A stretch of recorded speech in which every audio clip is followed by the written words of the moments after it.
قلنا هذه لسه معادلة يكنو يجري جديس distribution of Planck's law كانت سيدة كانت U T H I U زي السيكونسي H U لسه يتفاعل H U لسه كيف نحسنك قلنا تسن لميتك بعد يك لو أنا تسمع يك لو أنا at very low frequency معادلة كتير وأجل هاكو انتجرال لو سيادة أدي أجل at high frequency سيادة سمع قولوا دي نسر أو محاضرة دي نسر at high frequency سيادة high frequency يعني H nu at high frequency H nu تيا زور جولة ميلا كيتي وأجل H nu زور جولة ميلا كيتي سمع كمان في الحالة دي هو at high frequency أجل frequency كزور بين أما أو قيمتها دكاتة زور جولة نبي يعني أو وقتي أو يكحس قيمة تاوي بالنسبة له كوات دكاتة وتي دكاتة to power H nu سكتي واضحة دكاتة to power H nu سكتي لكن ده أجل هاتو H nu بيسانو ده أجل H nu زور جولة نبي لكيتي سير ده ما مستعد أو وقتي أو قيمة زور تبخد بالإيه أدي توان زور جولة بالنسبة يك كده تواني ما كي قيمة دكاتة كي خوي يعني استاد سير ده معادلة ما مجاني U nu T دكاتة هشت باي نيوتن سي سي H nu لسر E to power H nu لسر كي دشكاتة هشت باي H هشت باي H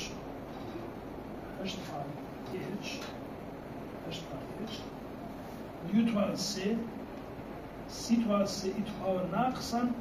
H nu لسر كيتي نيوتن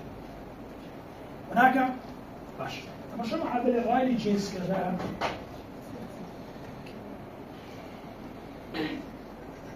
رايلي جينز مشاكل طبعا شو لك كذا رايلي جينز دكاتة يو نيوتي دكاتة أي نيوتن سي E to power ناقص بيتا نيو لستي باش أقل مقارنة بكي لقلوي يو نيوتي دكاتة هرش باي H نيوتن سي توان سي E to power ناقصا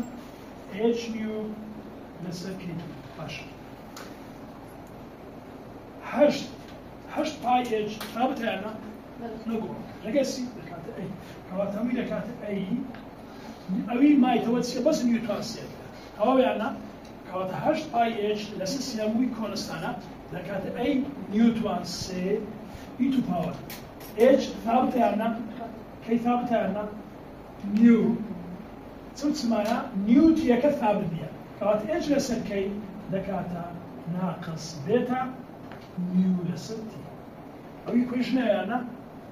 كوات الحالتي at very high frequency أو معادلة نزيد التولتي نزيد التولة معادلة once low تجيش باش كاتي السمري بشوي كردي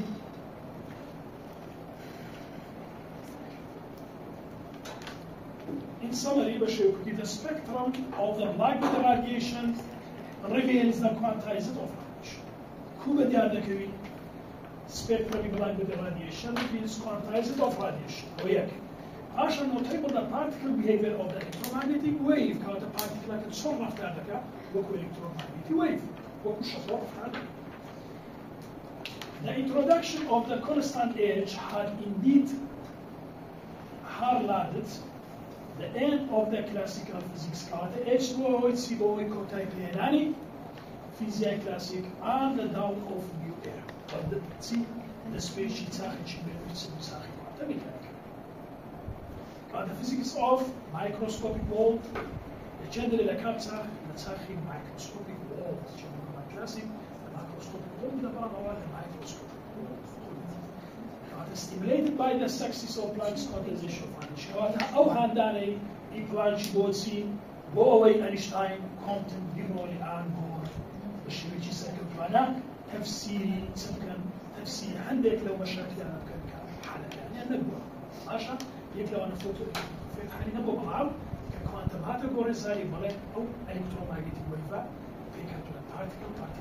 چێ دەکەن بە ئەلکترۆنەکان لەبێت ئەلکترۆنەکان چیا لەبێت دەردەسم پێ دەفەوە ئینشاءالله محاضرەدا فۆتۆگرافیک فێت ئەوە دەکەین وكنت بفكر في بيت موضوع الشعر. كهذا دينا صار example ياكل وهاي displays كده. ترى شباب example show that example تشوزور جديدة example ياكل why is displacement low why is displacement low ده ماله اشتقاقي why is displacement low كله example كشباب العيبية show that the maximum of the Planck's energy density تبقى show that the maximum of the Planck's energy density occurs for a wavelength of the form lambda maximum دكاتة C دكاتة B ST where B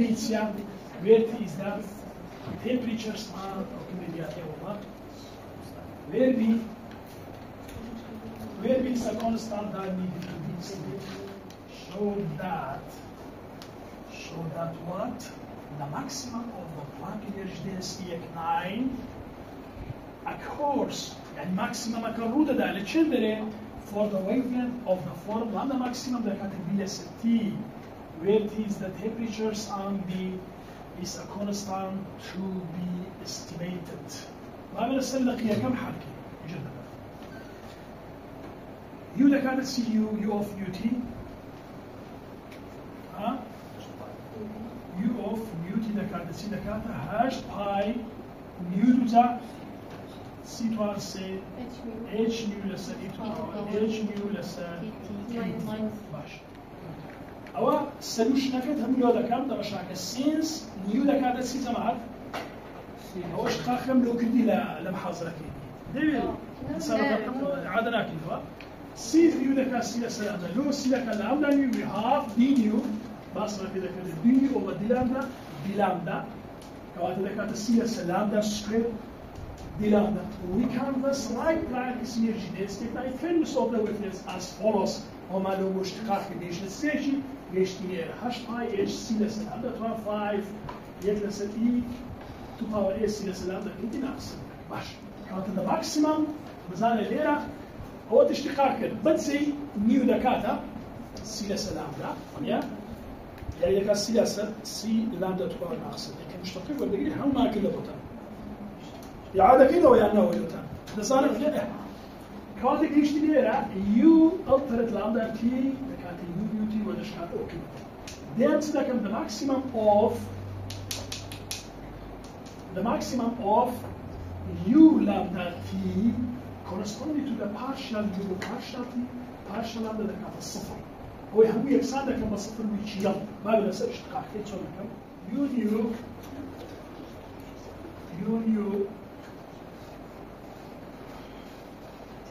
u lambda t دكاتة سيما مصدر h pi hc بخيره lambda to power 5 يجلس e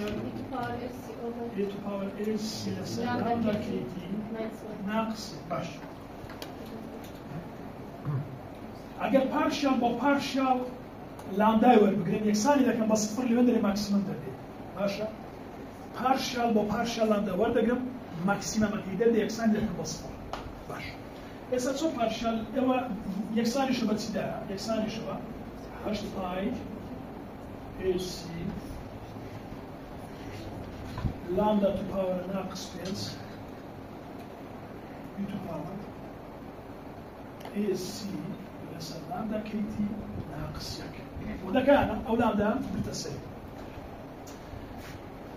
ده اشتقاق من الدجرام لما هو partial u lambda t و partial lambda يكسانا بتصير h pi h c كثابتة هنا h pi h c ثابتة تبقى a c لس lambda كيف ناقص مشتقين ولا مشتقة وإذا كانت a c لس lambda kt يعني إذا كانت مشتقين لامدا أو لامدا e to power AC لسكيتي لامدا to power ناقص يك good أو دكات خوي سكلو d over dx e to power u دكات e to power u du dx واضحة؟ ما شاء الله d over dx e to power u دكات e to power u du dx يعني كم زار فاكشنك exponential كي وش خوي دنسيوا باش أنا كا سير لكن مشتقي مشتقي كوانك دنسيوا يتوانك good كاتلي لو دكات سير دكات e to power AC لسن لامدا كيتي مشتقي له دكات سي مشتقين أو كواني دكات ناقص AC لسن كيتي لامدا تو باور ناقص عشرة اوكي سي لكن يساوي قلت ما جيرا زار دا تشراوي سرطة وكم سرا زار دا تشراوي جيرا او دا تشراوي جيرا كيتي صندا ناقص اي سي لسا كيتي لامدا تو باور ناقص اي سي لسا لامدا كيتي باش انا كا e to power h لسا لامدا كيتي هاوبش وردقري لسا e to power h لسا لامدا كيتي سمالو دندي e to power h لسا لامدا كيتي ليلة ما وصل زمعت كم h لسا لامدا تزا كيتي سمان دبي هاوبش بيستا ما مستجد مرشا HC لسا لامدا كيتي ناقص يك هاوبش وردقري تماما اوش من هم يكسانه بس يقول من يكسانه لكن بتسن هذا ماكسيمم مرة ها صفر هيك يصير لما اجي نسمع قيمه الشيء بينه مشتقه كي بارشل بدنا هم يكسانه كي بس فاضا قيمه كده باشا استهم يكسانه بس يكسانه بس ليرا يكسانه شو بس بركات الجيره كي دكات سيما مثلا جيري بينا دري دكات سان into power is سيلس لامدا كيتي ناقص يك دوجا أو A into power AC ما هو تصير زي كي ناقص بينس لامدا كان يشاو بش ولا كي يستعمل مشاكل ليرة لامدا to power ناقص شش سيت يشاو بش ولا into power AC بس لامدا كيتي into power AC بس تزور طاوة كوات ليرة into power S لسه لامدا كيتي هاوبش ولا كده سنة مليون تقول يا بابا نعم ذريك زي كيت مشاكل يعني يك هاوبش ولا أو دكات هاو أو دكات يك لسه لو قيمتها يسألوا ده أجل أوي هاوبش ولا into power S لسه كيت هاوبش ولا أو زي كيت دمينيك يكم أو جمارة دستبني كاتو سنة دكات صار قيمتها ويا واضحة أو تأوي سنة كمان دكات سنة هالشي كمان اللي بيكتب فيش ده؟ لا هشت باي السيا كمان نسيوا هشت باي خد شو مرة نخوش هو هشت باي السيا كمان نسيوا سمعنا أول شو قلت كوات الزاوية دمينة توتسان زاوية دمينة يكم e to power ناقصا a سلس لامدا كيتي باش زاران ناقص بيز لامدا تو باور ناقص شش كم لامدا تو باور ناقص بيز زارا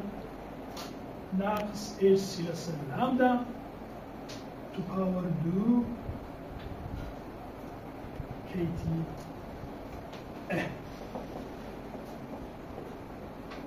جرد يتويا سكومان بها وشو باش سمان دمينه اگر هر بلا لامدا توان شش وقرم زور تواتك لو زمعت او اگر بين مخواري او ذاك سن او ذاك لامدا توان حف ونيا لامدا تو باور ماينس 5 اگر مستخواري دمينه تو سن كان مستخواري بينز بمزن اگر بين خواري كوات لقوا اذا كانت لامدا تو باور حف لامدا تو باور حف او لامدا نامي ولي او تو خواري good كواتك سنة بتسي أو يبينيرة سنة بتسي ما وصلت لتخلهم بليه لكن هش باي اف سي او لامدا شغل مستقبلي هات مشاكل زمان اول شغل مستقبلي دبت تسي دبتا لامدا تحاور الشش لامدا تحاور الشش قالت لامدا تحاور حق لامدا تحاور الشش اقل لامدا تحاور الشش يا باش نقرب لولا يك لامدا دميني قالت ايه حش باي اي سي لامدا تحاور الشش زي ما وصلنا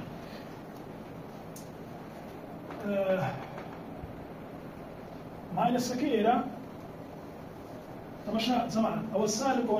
دكاتة سي دكاتة من زمانية السالب زائد السالب دكاتة من زمانية كواتا أو ناقص شكله دكاتة minus 5 يكم into power ناقص اس سي لس لامدا كيتي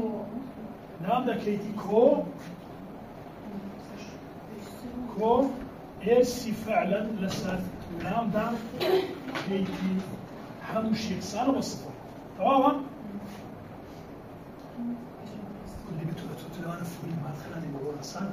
توافق مش ممكن دكاتتي هش باي اس لس لامدا 6 ماينس دكاتتي لو كوانا كده براكت لبنا minus 5 يكم يتبقى ناقص اس لس لامدا كيتي كو اس لس لامدا كيتي يتبقى لكن بيكون مسألة اللي ما نسير اللي بيكون لو كان محمد لو كذي سنة into power a سي سلام لا لامدا كيتي into power a سي سلام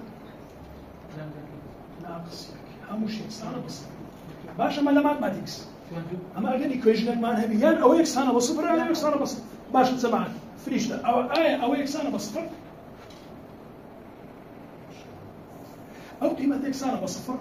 لو أقل هو صفر هو صفر أو صفر شيء زاران يوم يدك يوم يدك صفر يان يقلع دبي إكس أنا بصفر يان أو صفر يان أو كوات أول is not equal to 0 هذه ثانية دبي أو إكس أنا بصفر تمام كواتا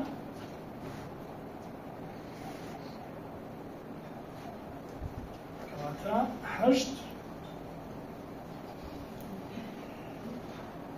أو لا إكسانية بس فكرة أو إنها كوانا must be equal to 0 تاكو maximum value إيرا minus 5 يكم يتبقى ناقص إس إلى سلام دا كريتي إكسانة بناقص إس سي إلى سلام دا كريتي أو ناقص اللي قوي بروا توابا أوكي أو جيشتنا وحليه هذا سلام بينس مشابه بينس يك ناقص نتقال ناقص أي سلام دكاتة أي سلام باش أي سر أي دكاتة إيه سيل سر كيتي لتياتي هل إيه سيل سر كيتي تلا هذا نبدأها أي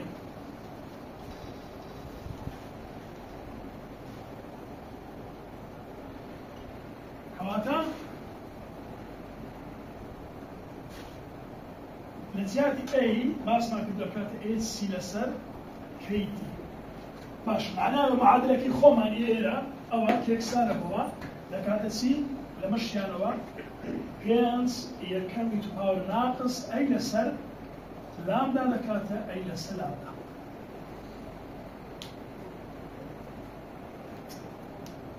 لو أي لسر لامدا أما شابكين أي يكسانة بتدا بالضبط دكات إيه سي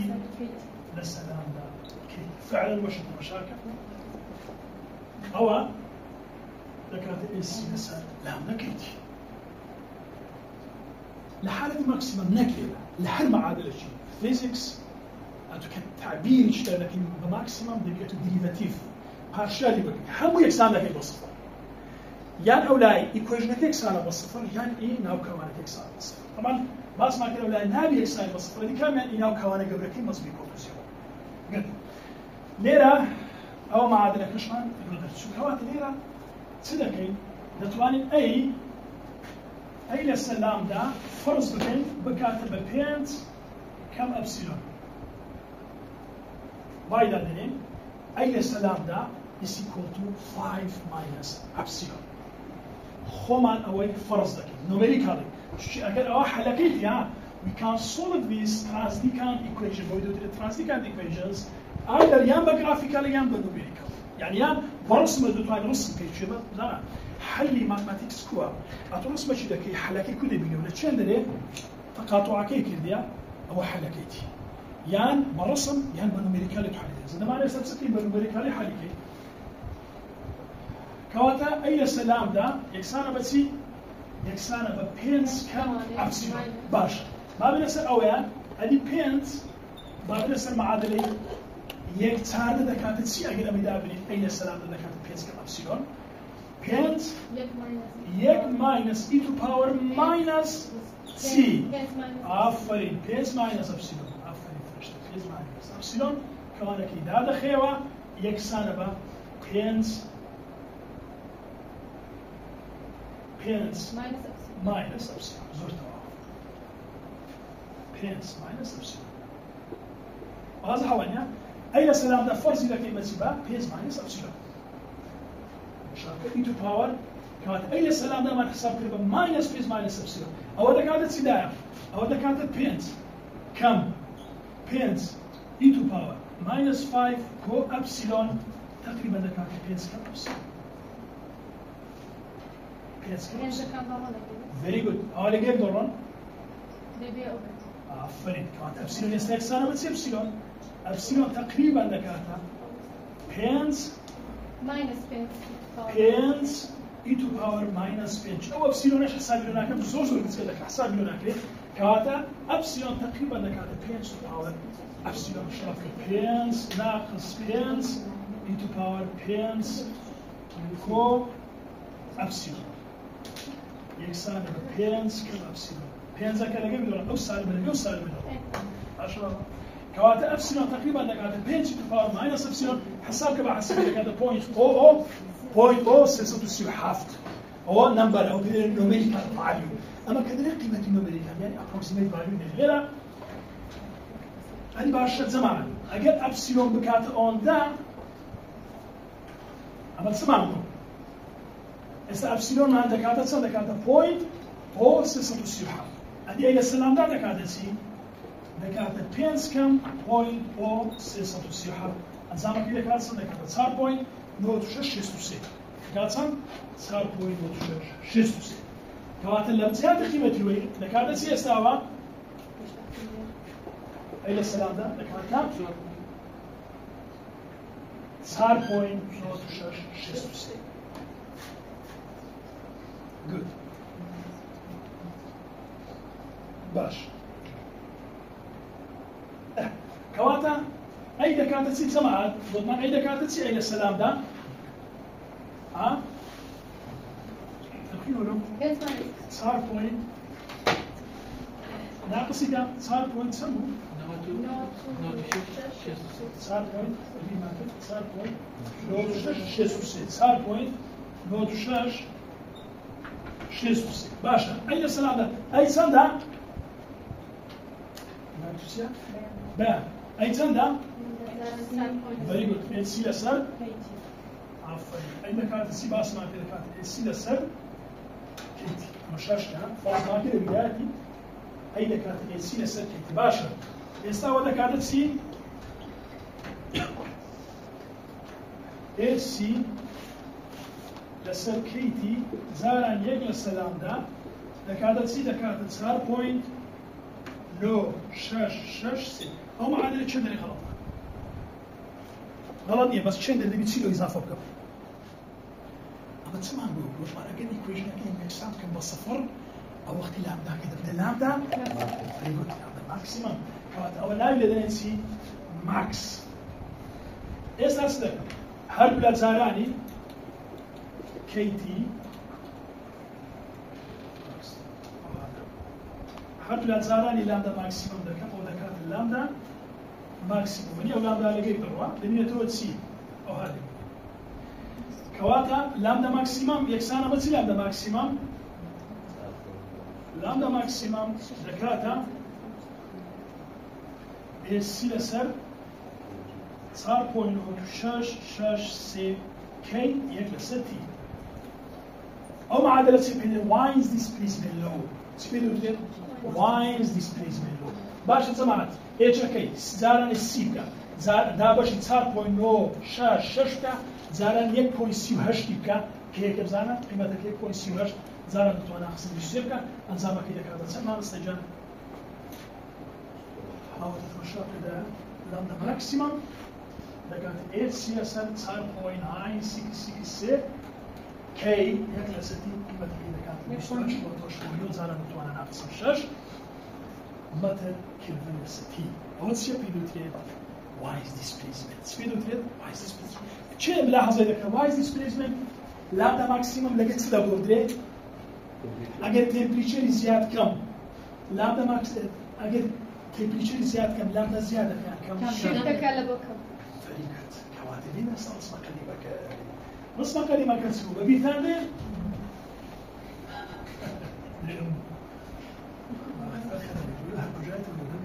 اسمع كمان الفيديو ها بنيا وما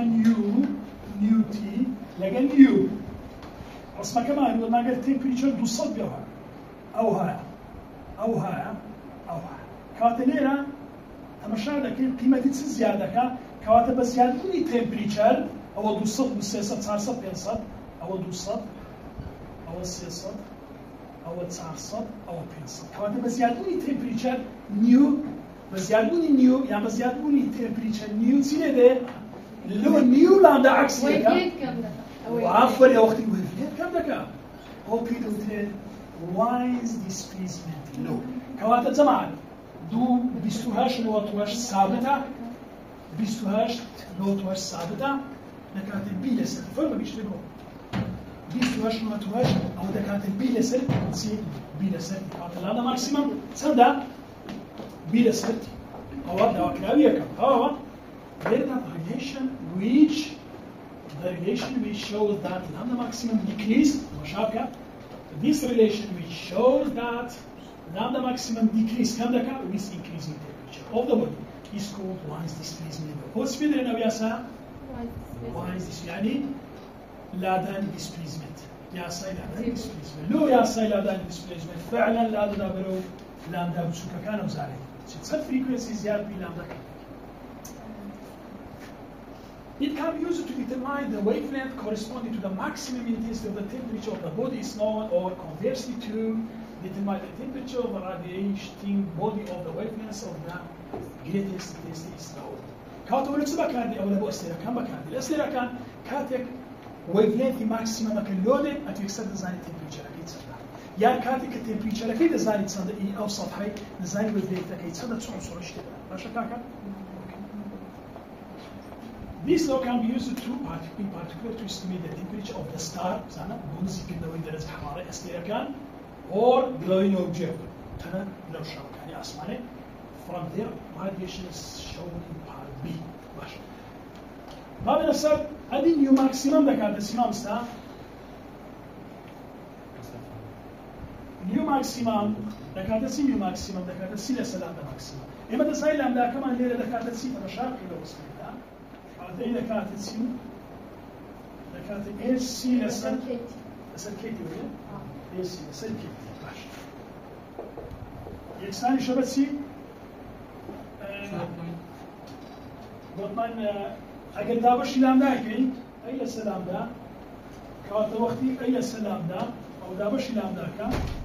لكانت تصلي لا 4.663 باش اسا سي سلام ده لكانت سي لكانت ميو ونيا اوت سي سلام ده اكسانا بس سي سر كوات اتش سي لسلام ده كيتي او ماكس يكسانا بس شو قاعد ساقدر بوايز ديسبيسمنت لو هذا الا لو ماكسيمم انتنسيتي كوات صار بوينت لو سي وبعد سي لك لامدا نيو لك سي لامدا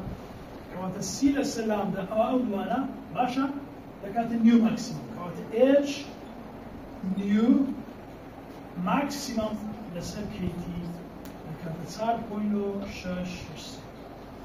کەواتە نیو کەیتی دەکاتە چی؟ داپیرۆکە نیو کەیتی دەکاتە چی؟ زۆر تەواو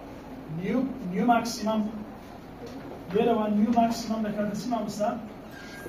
ئەوتی نیو ماکسیمەم تەشا بکات دەکاتە 4.963 جارانی چی؟ ئافرین جارانی کەیتی لەسەر H ئەوش عادلێن ئەمە نیو ماکسیمەم ئەوە یاغەڵەتەوە ئەوە چیە؟ This relation show that peak of radiation spectrum peak كانت لبير دي peak طاقما درجة حرارة ما تدعي هميان peak يعني This relation show that the peak of the radiation spectrum occurs at the frequency that proportional to the temperature هذا proportional to the temperature هل سنة temperature زور بي كاتليرا temperature زور بي frequency زور بي بلام بعكس ولا ما يزيد هل سنة temperature زور بو لا ممكن اوكي لحالة بي زور آسانة بي درسي the if the radiation emitted by the star أو زار radiation كم دايتته the if the radiation emitted by the star if the radiation emitted by the star has a maximum intensity ماذا maximum intensity دتواني تسمي lambda maximum بكاربيني has a maximum intensity at wavelength of the lambda maximum 936 nanometer its surface temperature is given by كواتب T يا سمانه lambda maximum يكسانه بسي 28 نقطة زارة دتواني ناقصان شش لسر سي لسر تي ادي تي بيوبري تي دا كانت 28 نقطة ضربي سي ضرب دتواني ناقصان شش لسر 936 نانو يك نانو دا كانت دتواني ناقصان نوبة قيمة تقيلة كانت اون كيفنا كواتا using Stefan Boltzmann لوتسيا دري سيجما تيتوان سا او مكان لنا سيجما تيتوان سا دكا بينس كونشيس هو ثابت زارة دتواني ناقصان هاش تيتوان سا كده بينوا 6500 توان سا قيمة كده كانت هذا this electron intensity which will decrease it spreads over space هو قصدك هنقول over space لا او decrease وآخر شيء the wavelength of the greatest intensity وهذا زي درجة شابولي الثانية the wavelength of the greatest intensity of the radiation emitted by the glowing tungsten أو ذلك بيدرم آية global احتياطي أواني global خلقانا التنجستين درجة حرارة كأجر تسمي 3600 كيلو بآية وفيها كنتانا لأن ماكسيمم بيستوش وطول دام شيء اون دخل شاخيش على ديروا كانت الانتنسيتي استزالي مع الانتنسيتي تمبريتشر كي تندا لتنجستني 3600 كيلو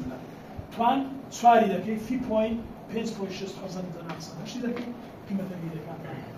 6.7 ساعات زعما 6.6 بس قيمه قلب زوره باور قلب زوره لبو او واقعي او تنجستني السلام عليكم ورحمه الله وبركاته